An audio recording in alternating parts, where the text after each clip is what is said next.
사람들은 자신의 삶에 큰 변화가 생기면 불안해하고 초조해합니다. 특히 오랫동안 직장 생활을 하다가 은퇴하신 분, 퇴직하신 분들은 갑자기 일을 하지 않는 것이 어색하고 무언가 다른 일을 계속 해야 할 것 같은 불안함을 느끼게 됩니다. 이러한 마음은 경제적인 걱정과는 별개로 모두가 느끼는 감정입니다. 이와 관련하여 법륜 스님께서는 어느 은퇴자의 사연에서 관성의 법칙 때문이라고 답했습니다. 움직이는 물체는 계속 움직이려고 하고 멈춰있는 물체는 계속 멈춰 있으려고 합니다. 멈춰있는 물체를 움직이게 하려면 힘을 가해야 됩니다. 움직이는 물체를 멈추게 하려고 할 때에도 역시 반대 방향의 힘을 가해야 이걸 멈출 수 있습니다. 우리가 매일 출근했던 것은 움직이는 물체가 됐다는 것이고 이것이 습관화된 것입니다. 그런데 갑자기 직장을 그만두게 되면 계속 직장에 다녔던 관성 때문에 집에 있는 것이 이상하게 느껴지는 것입니다. 그래서 직장에서 은퇴를 했다면 1년을 놀아보라고 말씀하십니다. 처음 한 달은 관성에 대한 저항력 때문에 무척 마음이 어지러울 것입니다. 그 어지러움이 점점 심해지다가 어느 시점부터는 점차 괜찮아지게 될 것입니다. 그렇게 1년 놀아보면 오히려 노는 것에 관성이 붙게 될 것입니다. 다만 법륜 스님은 불안한 마음이나 초조한 마음 때문에 일을 찾는 것인지 아직 나이가 젊어서 계속 일을 더 하고 싶은 것인지는 다른 문제라고 말합니다.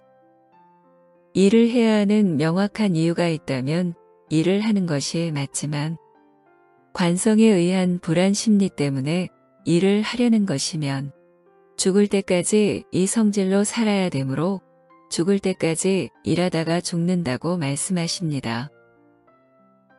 이렇게 관성적으로 사는 것은 노예적 삶입니다.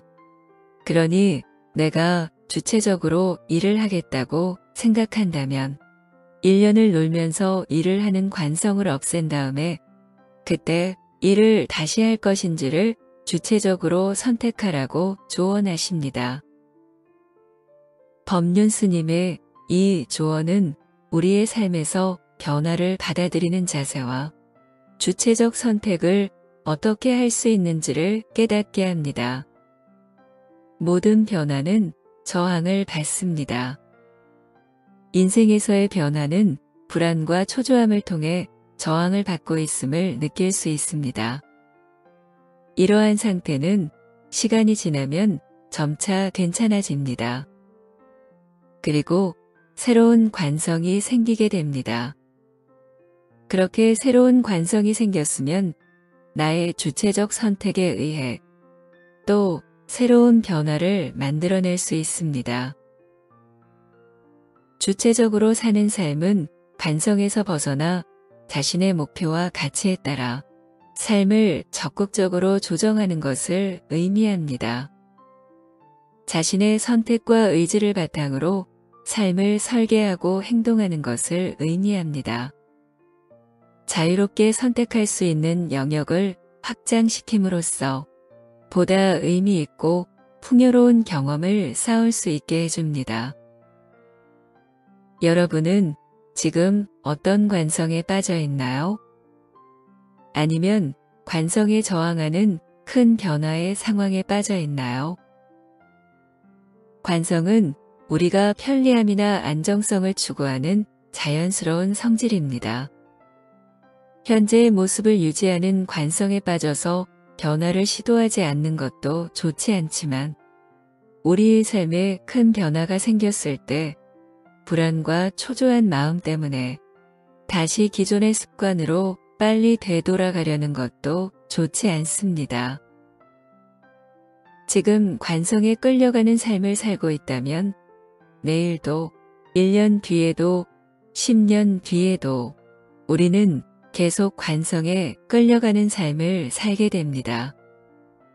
일을 하고 싶은 마음이 불안과 초조함 때문인지, 하고 싶은 일이 있거나 일을 해야 하는 명확한 이유가 있는지 우리는 구분할 수 있어야겠습니다. 불안 심리 때문에 일을 하는 것이라면 우리는 죽을 때까지 일하다 죽게 될 수 있다는 법륜 스님의 말씀을 통해 지금 내가 관성에 의해 끌려가는 삶을 살고 있는 것은 아닌지, 내가 주체적으로 선택한 삶을 살고 있는지 생각해 봐야겠습니다. 습관, 관성으로부터 자유로운 삶을 살아야겠습니다.